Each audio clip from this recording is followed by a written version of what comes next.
ጸላም ከብድኻ ጥዒት ክትከውን ኣገዳሲ እዩ ጸላም ከብዲ ንደምካ ተጽርዮ ሓይሊ ድማ ትበካ ሄፓታይተስ B ንጸላም ከብድኻ ኣዝዩ ክሕምሞ ዝኽእል ቫይረስ እዩ ሄፓታይተስ B ብደምን ኣብ እዋን ጾታዊ ርክብ ዝፈስስ ፈሳሲ ነቢሉ ካብ ሓደ ሰብ ናብ ካልእ ይመሓላለፍ በዚ ከምዚ ክሓልፍ ይኽእል ብዘይ መከላኸሊ ዝግበር ጾታዊ ርክብ ኣብ እዋን ሕርሲ ካብ ኣዶ ናብ ህፃን ናይ ካልኦት መርፍእ ምጥቃም ወይ ከዓ ደም ዘለዎ መላጸ ወይ መወጽ ስኒ ምስ ካልእ ሰብ ብምክፋል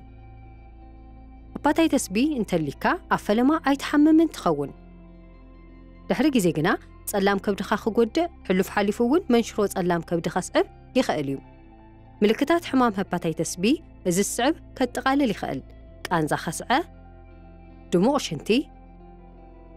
ረስኒ ቃንዛ መላግቦ ምዕጻው ሸውሃት ዕግርግር ምባል ተምላስ ድኻም ከምኡውን ዓይኑን ቆርበትን ብጩ ምባል እቲ ዝሕጉስ ግና ንርእስኻ ክትዕቁባ ትኽእል ኢኻ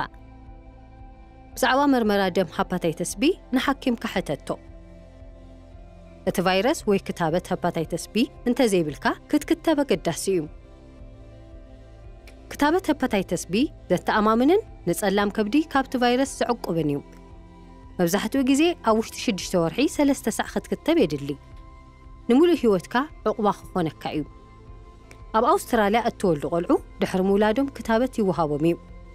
ጸላም ከብድኻ ጥዒትን ድልድልትን ምእንቲ ክትከውን ንሓኪምካ መርመራን ክታበትን ሄፓታይተስ B ክገብረልካ ሕተቶም